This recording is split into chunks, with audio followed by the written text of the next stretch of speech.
me está mostrando el señor Cáceres, que es presidente de la ASPEC, de la Asociación Peruana de Consumidores, los labiales que tienen plomo. Y la verdad es que son un montón, ¿eh? Sí, Son hicimos bastantes. un examen de 20 marcas de distintos precios y todos comprados en distintos establecimientos formales, no son ¿Y productos quién Bambas. financia esto? Los estudios obtenemos financiamiento de diversas fuentes, los aportes de nuestros asociados, recursos que obtenemos de la cooperación internacional, etcétera. Y hacemos planes de investigaciones para poner de manifiesto prácticas que lesionan los derechos de los consumidores en el mercado, o como Porque en este caso, productos defectuosos. Porque ¿no? en otros países el Estado apoya las asociaciones de consumidor, ¿o no? Sí, nosotros creemos de que ahora que se ha aprobado el Código del Consumidor eso va a cambiar un poquito más, ¿no? El Estado no ha tenido tradicionalmente una política de apoyo a las asociaciones de consumidores, sino que hemos estado un poquito al margen tratando de subsistir. Por eso tu pregunta de cómo financiamos esto es pertinente. Siempre hemos tenido que estar buscando recursos. En la actualidad tenemos, por ejemplo, derecho a un porcentaje de las multas que ganamos cuando interponemos acciones legales ante el Indecopi, y eso es hasta el 50% de las multas, pero normalmente se nos da pues el 10%. ¿Y el código el lo favorece de 20%. alguna manera? El código nos favorece en el sentido de que mantiene los porcentajes y que se espera que haya un poquito más de discrecionalidad del Indecopi en el sentido de justificar por qué nos asigna tal o cual porcentaje. Pero en todo caso las asociaciones debemos de trabajar para lograr presentar casos sólidos, casos documentados, y no estar presentando pues expedientes que hagan perder el tiempo a las autoridades, ¿no? Y preferiblemente casos que lesionen intereses colectivos o difusos, defender a la mayoría de las personas. Ahora, este código ha sido aprobado por consenso, ¿verdad? Sí, hace un año se empezó Porque a había trabajar. mucho debate, las empresas Sí. se quejaban, se sentían un poco agredidas, un poco, digamos, con mucha estabilidad. Este código es un código que nace de un montón de discusiones, mesas de trabajo, audiencias públicas. Se han recogido los aportes de los empresarios, de los consumidores, de las autoridades, y al final todos hemos ido cediendo partes de nuestras posiciones iniciales, ¿no? Creo que en búsqueda de ese consenso que señalas, al final se obtuvo un texto que recogía lo esencial de lo que todos nosotros queríamos para un código del consumidor. Y tan esencial fue así que en la votación que se produjo el día de hoy en el Congreso, este proyecto fue aprobado por unanimidad, y este es un hito histórico en el Perú, Mariela, porque normalmente las normas de protección al consumidor se han dado por decreto legislativo o por la autoridad ejecutiva. Como dirían en la vaquilla de Berlanga, materialísimo. Materialísimelo. ¿Qué cosa uno como consumidor puede, digamos, lograr con este código? Está el tema de la acumulación del saldo del celular, ¿verdad? Antes era, cada mes se perdía ese saldo si uno no lo usaba, en los que compran el prepago. Efectivamente, está eso. Y ahora se acumula eso que uno no ha usado. Eso va a estar aplicable no solo a las tarjetas prepago, sino a las recargas virtuales. Eso se ha añadido el día de hoy. En el caso de los alimentos, el etiquetado de alimentos va a tener que revelar si son transgénicos o no, si contienen gluten, que es pernicioso para los celíacos o no. La gente va a poder comprar esto. En el caso de los alimentos también se va a indicar en los envases qué es el alimento. O sea, a veces se pone un alimento que luce como chocolate, tiene un empaque como chocolate, una platina como chocolate, pero no tiene ni una pizca de cacao, y la gente piensa que es chocolate. Entonces ahora te dirán si es chocolate, bueno, pero para si que es sea margarina. Chocolate tiene que tener 34.5% de cacao. Estás bien enterada de la denuncia que interpusimos hace un tiempo nosotros, porque fuimos los que pusimos de manifiesto eso, ¿no? Y las empresas dijeron que no había norma que las obligara, no había norma técnica que las obligara. Ahora van a tener que poner 34, 30 o 30. Ahora van a tener que poner, si es chocolate, van a tener que explicar que es chocolate y justificar que es chocolate y que tienen el porcentaje mínimo de cacao. Pero van a poder usar la palabra chocolate si es que no lo es.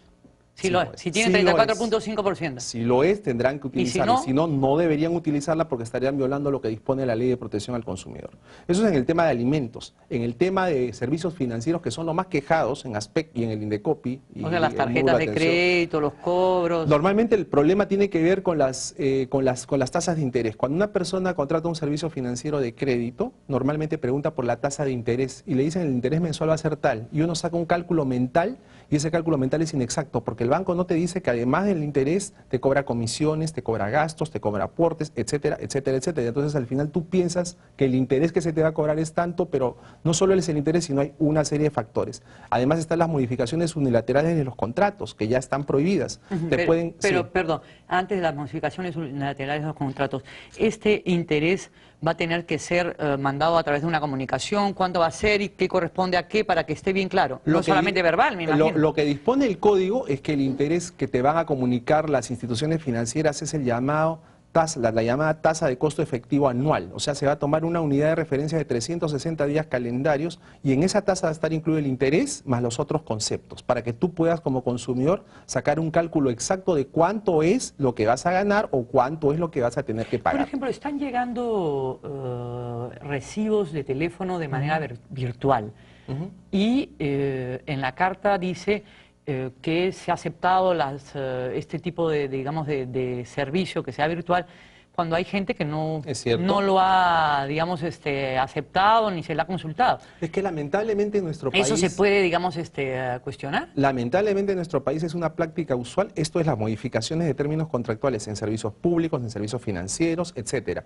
Ellos lo único que tienen que cumplir es con la obligación de comunicarle al consumidor de dicha modificación. ¿Y cómo se lo comunican? Normalmente no se lo comunican con una carta o con una llamada telefónica. Se lo comunican modificando el texto del contrato en la página web. ¿Y quién está mirando las modificaciones contractuales en la página web? Nadie. Entonces las modificaciones contractuales pasan desapercibidas y es así que nos hacen una serie de cambios en los contratos, hasta el tipo de cambio, hasta el tipo de interés, la moneda en que vas a pagar, etcétera, etcétera. Todo eso va a quedar prohibido a partir de la vigencia de este código. Entre las otras innovaciones, y esta es muy importante, Mariela, pasamos de un sistema de ventanilla de quejas, es decir, un sistema que está diseñado solo para cuando se le produjo el daño al consumidor quejarte, a un sistema preventivo, un sistema que implica la creación de políticas de Estado, entre ellas políticas educativas, de modo tal que la enseñanza de temas de defensa del consumidor va a estar en la currícula escolar. Eso es una maravilla, porque nos enseñan de todo, pero nadie nos enseña a ser buenos consumidores. Mientras los empresarios, los proveedores están capacitados para actuar como tales en el mercado, los consumidores no, y por eso somos víctimas constantes de una serie de prácticas por parte de ellos. ¿Y los cobros indebidos, por ejemplo, en los colegios van a pasar a ser abuso al consumidor? Por ejemplo, ¿O quedan dentro del rubro de educación? Ya eso está normado por normas sectoriales, pero por ejemplo lo que se ha añadido el día de hoy en el debate que se hizo en el Pleno es que la promoción de servicios educativos va a tener que sujetarse a parámetros objetivos, parámetros que puedan ser fácilmente medibles para que cuando tú invites a los padres de familia que matriculen a sus hijos sea sobre información concreta. ¿Y queda dentro de esta legislación, por ejemplo, el que a los extranjeros se le cobre más por el pasaje Lima-Cusco que al nacional? No, lo que pasa es que con el tema del transporte terrestre, el tema del transporte de aéreo, hay una serie de prácticas que están normadas en unos casos, en otros no, pero el común denominador es que la mayoría de estas prácticas son violadas constantemente. Por ejemplo, en el tema de transporte aéreo... Los boletos de avión resultan bastante onerosos para una persona que va al Cusco y es extranjero, ¿no? Así es. Por ejemplo... Porque es peruano residente en el extranjero. Claro, la discriminación en el consumo también está prohibida. En el código se han establecido normas sobre discriminación, así que en el futuro cuando se quiera hacer ese tipo de prácticas va a tenerse que pensar dos veces, ¿no? Y esto no creo que sea defendible por ninguna empresa. Pero lo que te quería decir es que, por ejemplo, en el caso de las empresas de transporte, se han introducido modificaciones interesantes el día de hoy, por ejemplo, la posibilidad de que cuando un consumidor por un impedimento no puede viajar, hoy en día pierde el pasaje. Es decir, tú no le puedes decir a la empresa, oye, no voy a poder viajar, ¿me lo puedes cambiar? No.